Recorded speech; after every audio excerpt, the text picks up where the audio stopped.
What's up, crypto fam? Welcome back to the Crypto Breakdown Kadena Whiteboard mini-series. In today's video, I'm going to teach you about the blockchain trilemma. Spoiler alert, there is only one blockchain that has ever solved the blockchain trilemma, and I'll tell you exactly who that is by the end of this video.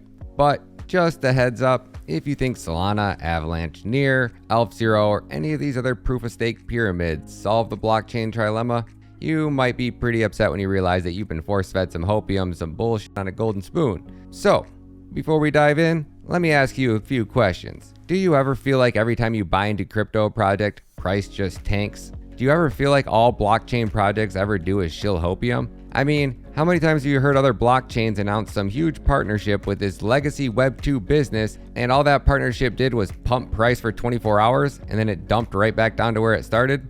Or do you ever find it strange that every time price pumps on one of these big layer 1 blockchains, it's magically the same day right before the team tokens unlock? Well, okay, me too. It wasn't until I started to actually fully understand how blockchains work that I was able to look at a blockchain and realize that I was being shilled a pipe dream.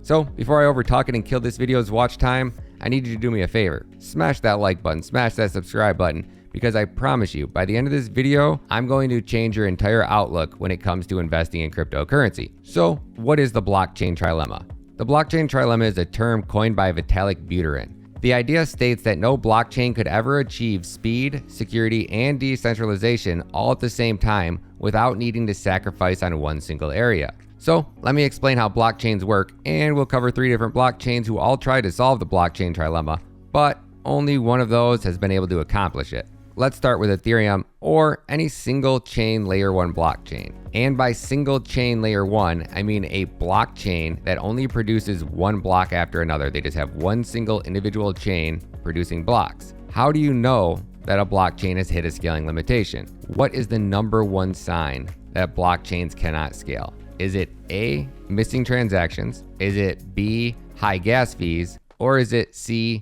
failed transaction? The answer is B, high gas fees. But why do high gas fees signal that the blockchain is hitting a scaling limitation? Can a blockchain like Ethereum do anything to change this? Let's take a look. So let's start with how blockchains work. When we are talking about a proof of work or a proof of stake blockchain, they all pretty much function the same way. Number 1, you have a blockchain. Number 2, you have a validator or a miner. And number 3, you have a mempool. When you send Bitcoin, the only thing that you are doing is moving Bitcoin from one wallet address to the next. But in order for that to happen, a miner or validator needs to process that transaction. So what is a mempool? Mempool is short for memory pool. So you can think of a mempool as a storage area for transactions. So when you need to send a transaction, you're actually sending your transaction to a bigger pool of transactions. This is where your transaction is sitting, waiting for a miner to pick up the transaction and process it and put it into a block pool. So let's jump over to mempool.space and take a look at Bitcoin's mempool so I can show you exactly what I mean. If we take a look at the top right row, this is legit the Bitcoin blockchain. Pretty cool, right? So take a look at the blocks on the top right. These are the blocks that have already been mined. These blocks have been processed and they are set in stone. The green blocks on the left are the blocks that have not yet been mined. So if we click on one of these bluish boxes, it will open that specific block. This part's really cool for beginners because you can actually visualize exactly what's in each block.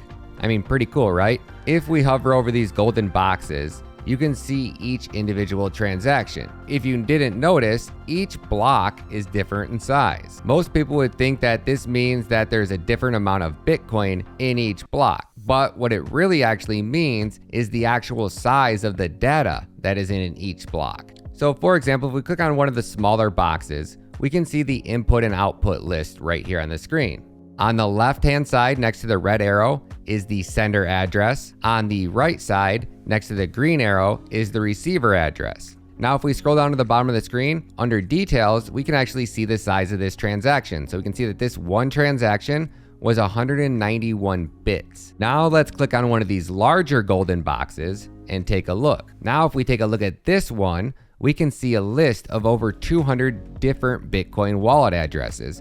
And we see 2 receiver addresses. So all of this Bitcoin is getting sent to these two addresses. A transaction like this mostly comes from the Lightning Network. The address on the right could be a centralized exchange like BYBIT, and this is how people move Bitcoin off-chain.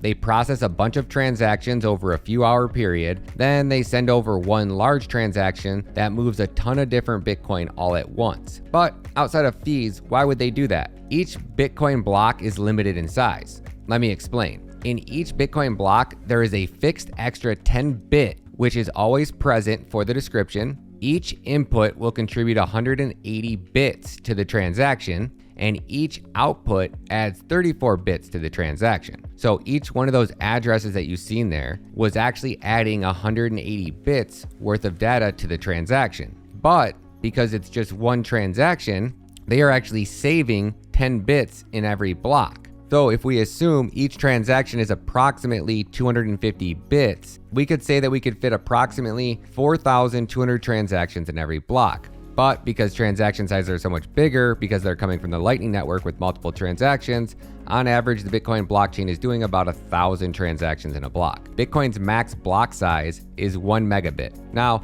that's not including the full size of the block, but just the actual data that's being stored inside the block itself. So what that means in layman terms is if you have a blockchain that's only producing one block at a time, and it only has one chain that's producing blocks, there is no way that your blockchain will ever in a million years be able to process enough transactions to support global adoption. To put that into context, Twitter produces 6,000 tweets per second. There is not one blockchain in this industry that could support putting every tweet from Twitter on a blockchain, let alone acting like a global currency. But that's all changing. So we have three more really important topics: sharding, Mempools, and TPS, and they are all super important. I know this video is hard to sit through all the way, but please keep watching so next bull run, you don't watch your portfolio go 95% off. So let's start with Mempool so you can understand why blockchains like Near are trying to implement sharding. So like we stated above, when you send crypto transactions, you have the ability to set your own gas fees. If your transaction is super important, you might be willing to pay extra to make sure that your transaction is guaranteed to be inside the next block that gets mined. If you take a look in the top left corner of the screen, you can see a -9 sats in this box. This shows you the average price that people had to pay to process their Bitcoin transactions in that specific block. So every solo miner and every mining farm connects to the Bitcoin blockchain, or any other blockchain for that matter, using what are called nodes. Nodes store a copy of the blockchain. Each node that is connected to the Bitcoin blockchain has a memory storage limit of 300 megabits. So what that means is each node has its own mempool that can hold up to 300 megabytes worth of transactions. For example, when you open your crypto wallet and you go to send somebody Bitcoin, as soon as you sign that transaction and click send, that Bitcoin generates a transaction. That transaction is then sent to a Bitcoin mempool. Each node has a mempool that looks like this. It's just a giant pool filled with transactions, and this is where miners will grab the transaction. So what starts to happen, or what are warning signs that a mempool is getting full? Is it A, miners start having trouble finding transactions? Is it B, the blockchain starts crashing or forking itself? Or is it C, gas prices go up? Let's hope you all guess C, gas prices go up. So if we take a look at this mempool and we look at each transaction, to the right of the transaction, you can see a fee. This is how miners choose the transactions with the highest fee. So let's run through a transaction together. On the left, we have a crypto wallet that has 1 Bitcoin in it. On the right, we have my Bitcoin wallet. If you want to send me 1 Bitcoin, the algorithm is going to generate a transaction to verify that you are the owner of that wallet. It then takes that transaction and it sends it to a mempool. So on the Bitcoin blockchain, each block can hold 1 megabit worth of data. The blockchain only produces a block every 10 minutes. So what happens when a block is full? A miner can't fit any more transactions into that block. Then transactions start stacking up in what's called the mempool. So as soon as the next block opens, miners rush over to the mempool. They go to grab the transactions from the mempool that have the highest fee. If we only chose to pay 1 Satoshi to move this Bitcoin, our Bitcoin might not even be in this mempool. And this is exactly why gas fees skyrocket. We saw Avalanche gas fees spike to $10. A user on Ethereum once paid $70,000 in gas fees just to move Ethereum. Anytime the market gets bullish, the average cost of a Bitcoin transaction is around $7.50.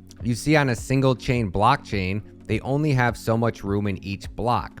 if you make your block size bigger, then after a few years, the blockchain would get so big, you would need a supercomputer to run the node, because the nodes have to download and store the entire Bitcoin blockchain. So what does that mean? As you can see by the gold squares on the screen, every single square is a different size. All transactions are not the same size, and there is a limit to the number of transactions that you can fit into a block. But what about sharding? So let's take a look at what Near has done, because out of all proof of stake blockchains, I think Near has done the best so far. But you might want to pause this video, grab some Excedrin, smash that like button, smash that subscribe button, because this next part's gonna make your head hurt. So Near uses what is called sharding. When the Near blockchain mints a block, the block doesn't actually hold any transactions. It holds what are called chunks. You can think of chunks like a block in a normal blockchain. So picture a normal blockchain that runs up and down like this. Then picture multiple blockchains that run sideways like this.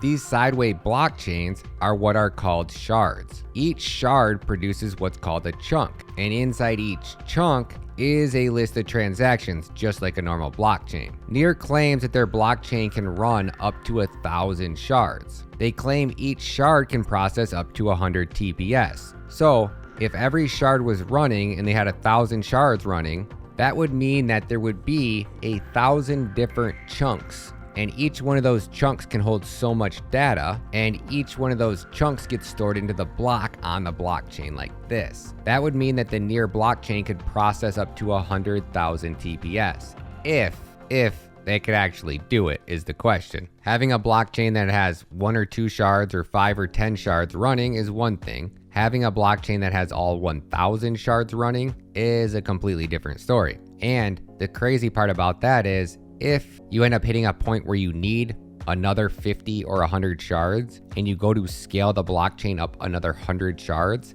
that could create a catastrophic disaster for every application that's built on that blockchain. Now, here is where it's going to get pretty crazy. Each shard has its own set of validators. So think of each shard as its own independent chain. The problem with sharding the blockchain is the fact that they need to be able to send tokens from one shard to another, because there might be a different application or a user on a different shard. They call this problem cross-shard communication.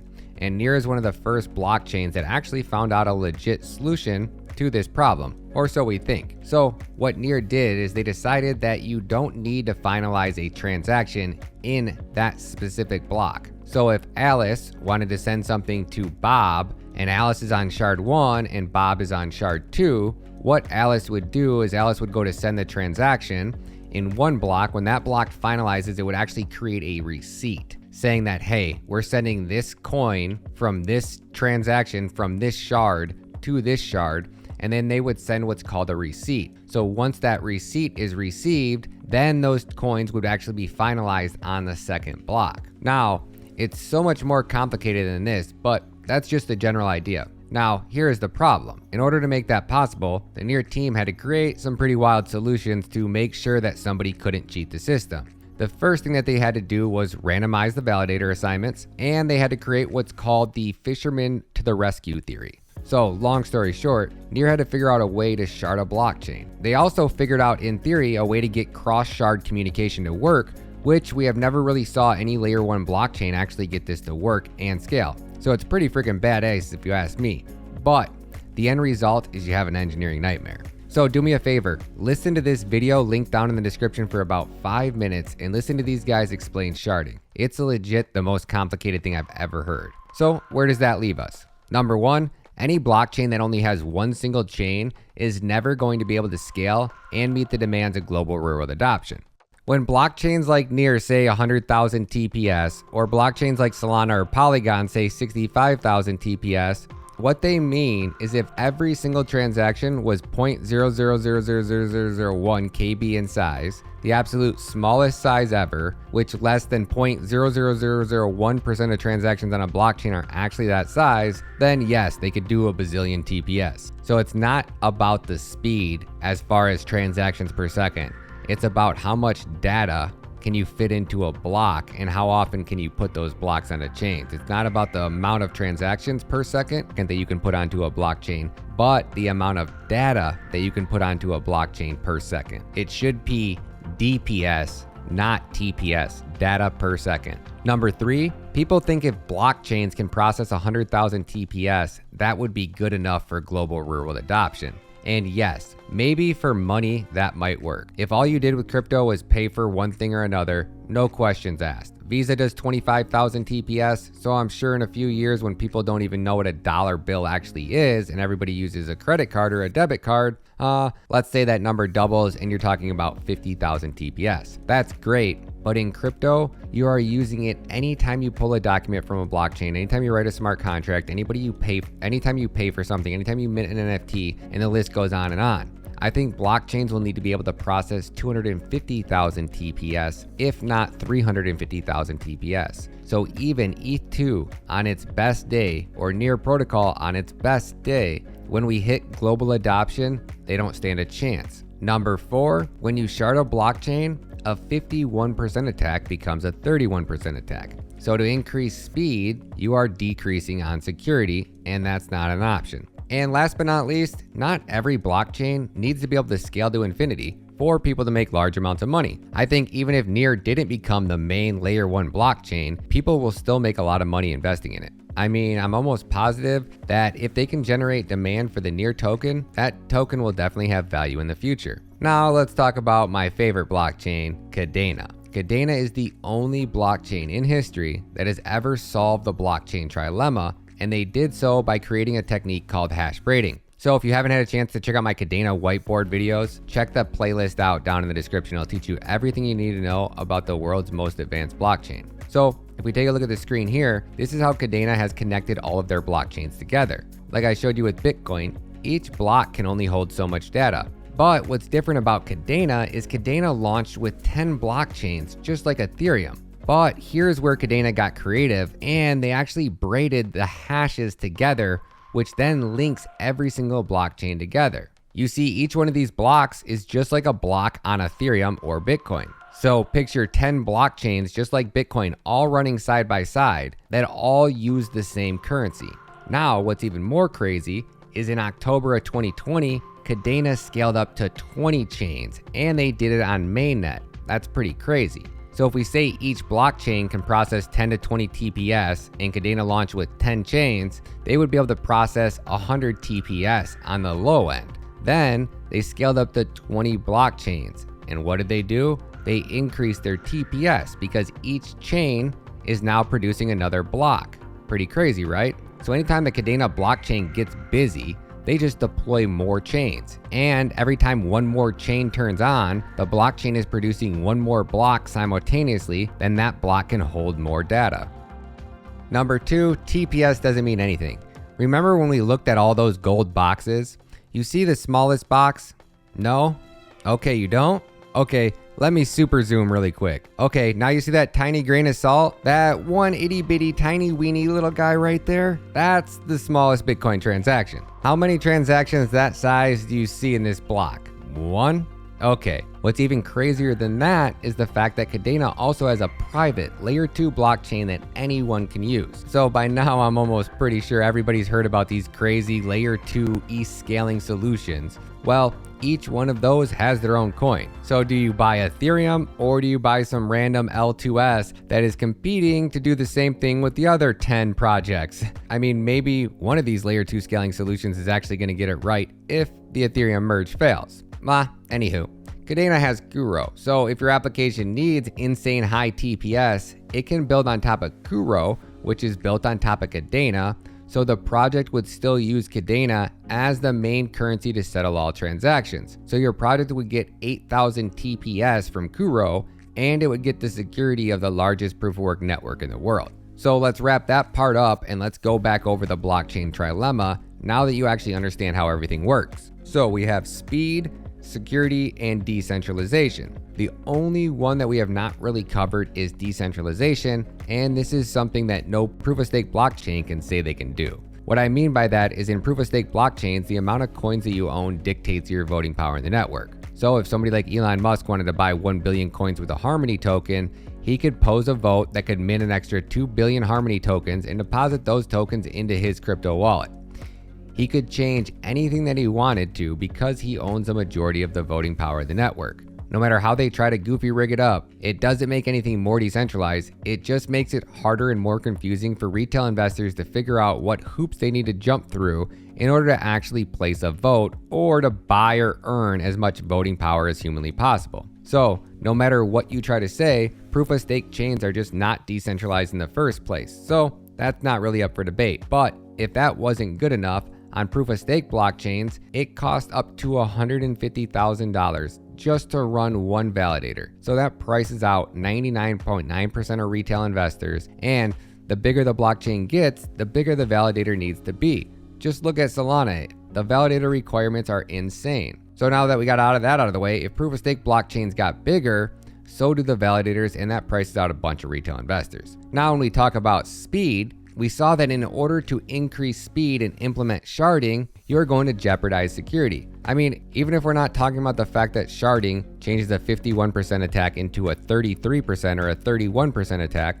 I mean, just look at all the hacks that have taken place over the last 2 years. 99.999999999% of them have been proof of stake blockchains. That's insane. I mean, more money has been stolen from proof of stake layer 2 projects than any industry in the world. Check this out. Just last year, over $14 billion were stolen in hacks on top of proof of stake projects. So I don't think we really need to debate this one. I mean, just last year, there were over $14 billion worth of hacks because of bad coding on these proof of stake or layer 2 projects. A majority of that came from DeFi. So I don't think that we really need to debate this one. Do you want to risk your hard-earned money investing into something that's going to break, bottleneck, get wrecked, get hacked in the next 6 seconds? I mean, 6 hours? I mean, 6 months maybe, if you're lucky, 6 years. It's like you're investing in a ticking time bomb. Go boom, boom. On the other hand, Kadena is proof of work. That means the amount of coins that you own gives you zero voting power in the network. Miners control the voting power, and every day a new miner turns on. That makes the network more and more decentralized. And what's crazy about Kadena is if you're willing to put in a little extra work, you can solo mine Kadena and be just as profitable as pool miners. It's pretty crazy, right? Speeds on Kadena's layer 1 can scale infinitely. If there was only 100 projects running on top of Ethereum, how would it run? Great. But there's 4,173 projects built on top of Ethereum. Projects can build on top of Kadena, and there could probably be, 50 or 100 projects on one chain, and it would run just fine. Or, if needed, a project can build on top of Kuro, and that project can process 8,000 TPS per chain per application. So if somebody builds the OpenSea of Kadena like Mintit, wink wink, if Mintit deployed on 5 chains and they use Kuro, in theory, Mintit could process 40,000 TPS. There's really no limit to how much volume Mintit could handle. Last but not least, and most important, is security. Blockchains were invented to keep things safe and protected. To this day, not one application that's been built on Kadena has been hacked. I mean, they built their own coding language called Pact that is specifically built for building blockchain applications, and it's in human readable code. It also uses formal verification, which makes Kadena pretty much bulletproof because the code self-audits itself a billion times a second. It's pretty crazy. It's literally like we're investing in the blockchain of the future. This is why I say that Kadena is the holy grail and the Amazon of crypto. If you haven't saw my Kadena whiteboard playlist, check out my Kadena is the Amazon of crypto video. It's crazy to think that this tech is so far above everybody's head that 99% of people that invest into this industry can't even tell you what a mempool is or how blockchains work. But they will try to convince you that altcoins like Hex are actually smart investments. I mean, don't even get me started on that one, Hexicans. So if you feel the same way, smash that like button, smash that subscribe button, check out my Kadena whiteboard playlist. Click this video next to the big red arrow. Do it now. And tell me if you can say the same things that I'm saying about Kadena, about the blockchains that you are invested in. Good vibes always, crypto fam. I'll catch you guys in the next video.